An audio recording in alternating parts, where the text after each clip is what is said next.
Hello everyone, and welcome to another Tammy's Tales, where I read stories for you. Today's story is called The King and the Magician, and it's written by Jorge Bucay and illustrated by Gusti. It tells the story of a jealous king who believes that a magician is out to get more power than him.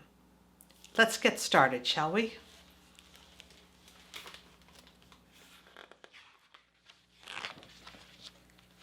Once upon a time in a faraway land there lived a mighty king.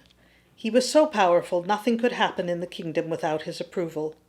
It pleased the king to be so powerful, but that wasn't enough. The king commanded everyone in his realm to admire him as well as obey his every wish. Each day the king would ask his subjects, "Who is the most powerful in the kingdom?" And out of fear every day they answered, "You are the most powerful, your highness." One day a rumor made its way to His Majesty's ears. Someone in his kingdom possessed a power that the king did not have. In the village there lived a humble magician. The townspeople believed that the magician had the ability to predict the future. The king feared that this ability would give the magician even greater power than the king himself. Alarmed, the king sent his soldiers and spies to investigate the rumors.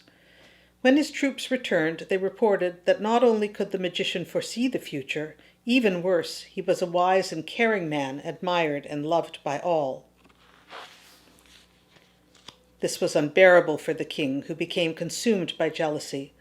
How could a ragged old man be more powerful and more loved than the strong and mighty king? Full of hatred, he declared the magician his worst and most feared enemy and vowed to eliminate him. The king devised an evil plan. He would host a grand party and invite this magician to his palace.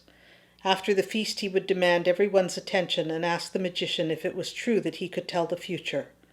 If the magician answered no, it would be clear that he was only a simple trickster with no power at all. If he answered yes, the king would ask him to prove his wizardry by predicting the day of the magician's own death. Whatever he answered, the king would take out his sword and kill him. No one would ever again doubt that the king was the most powerful man in the land. Pleased with his plot, the king went hunting, while his servants prepared the palace for the feast.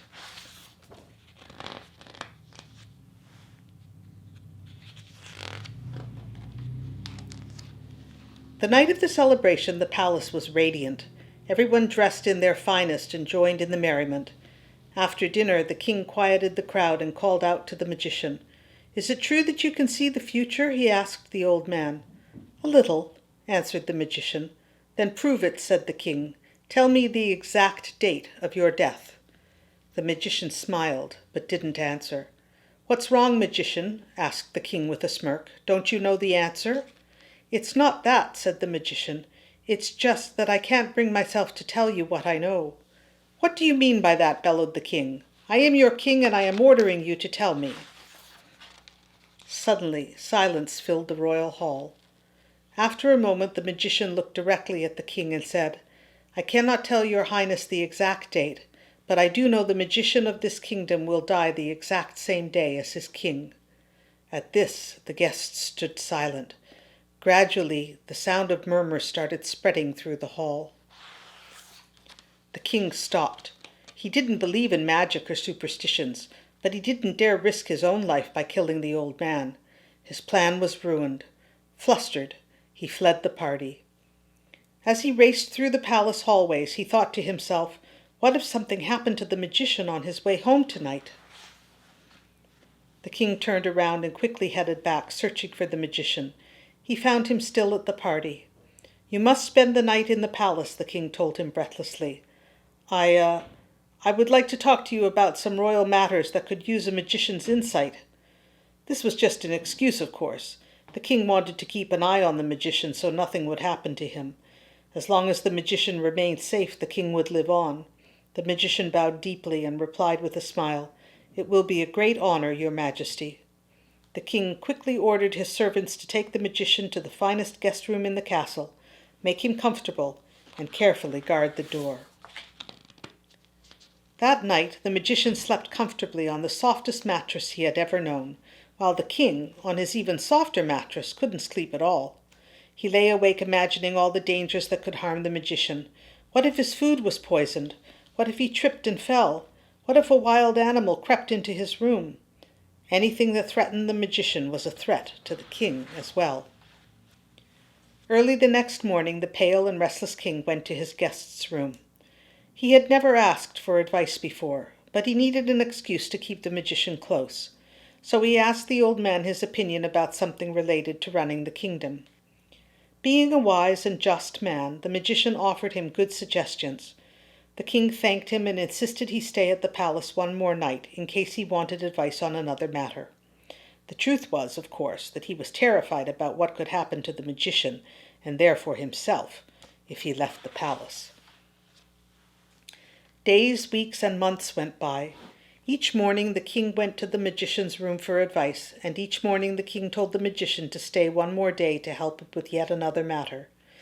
The magician was amused by all the care and attention he received from his royal host, even if he got tired of waiting for the king's guards to inspect the garden for any danger every time he wanted to go out for fresh air. More and more the king came to value the guidance of the magician. Without even realizing it, the king started relying on the old man's opinion for everything.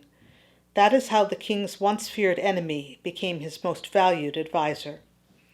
The more time the king spent with the magician, the more just, fair, and wise he became. The king turned into a respected leader, now truly beloved by all his realm.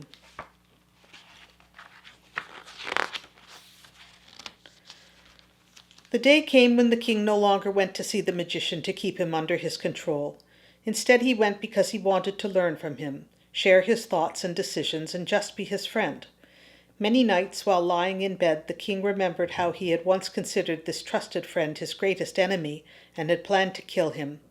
The memory filled his heart with shame until he could bear the secret no more. He gathered his courage and went to the magician's room. "My brother and friend, I have something to tell you that weighs heavily on my chest," confessed the king. "Tell me," the magician answered, "and rest your heart." "The night I challenged you to use your magic to predict your death, I had actually planned to kill you. I hated you because everyone believed you were more powerful than me.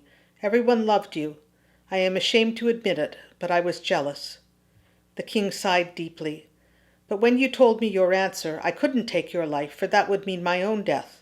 Now we are friends and you are like a brother to me.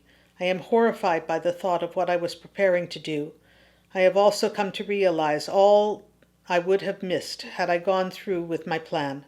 It was wrong, and I can't hide this secret any longer, even if it means the end of our friendship." The magician looked at the king and said, "Let's go for a walk." As they walked, the magician said, "It has taken you a long time to tell me, but I am glad you did. That night when you asked me to announce when I would die, I saw you place your hand on the hilt of your sword and your intentions became clear. I did not need to be a sorcerer or a fortune-teller to see what was about to happen." The magician, with a twinkle in his eye, said, "As a reward for your honesty, I must tell you that I made up the prediction that our deaths would happen the same day. I did it to teach you a lesson, and I see that it has." The magician smiled and put his hand on the king's shoulder. "Your death, my dear friend, will come whenever it shall come, not 1 minute sooner. I am an old man and my time will come soon to an end. I promise you have no reason to think that your departure is tied to mine. It is our lives that have become entwined, not our deaths." The king and his former enemy hugged one another and celebrated their friendship with warmth and joy. Many years passed. The kingdom grew strong, as did the love of the people for their king. He was now kinder and gentler because of all that he had gained from his great friendship with the ragged old magician. Finally, one day, when he was very, very old, the magician died. The king felt great sadness, but he was no longer afraid of dying that day or the next. With his own hands he dug the grave for his beloved friend in the gardens of the palace, right in front of his window. Even though the magician was no longer there, his face and his voice were always with the king. Every moment of the day the king remembered the wise words and teachings of his greatest friend. Whenever he needed to solve problems or make difficult decisions for the kingdom, The many memories of their friendship gave him strength and peace. One day, 10 years later, the king locked himself in his royal chamber and wrote a letter to his son, the future king. That night, exactly 10 years to the day after the magician's death, the king died peacefully in his sleep. It was probably a coincidence, but everyone in the kingdom thought it fitting that the king chose to honor a friend, even in death.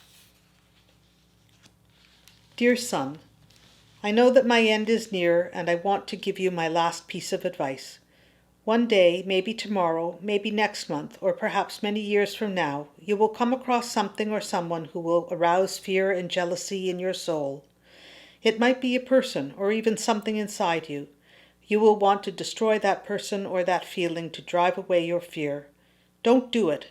If you're able to open your heart or your home, you may discover that who or what you thought was your most feared enemy is really your most powerful friend. Your Father who loves you, the King up to this day.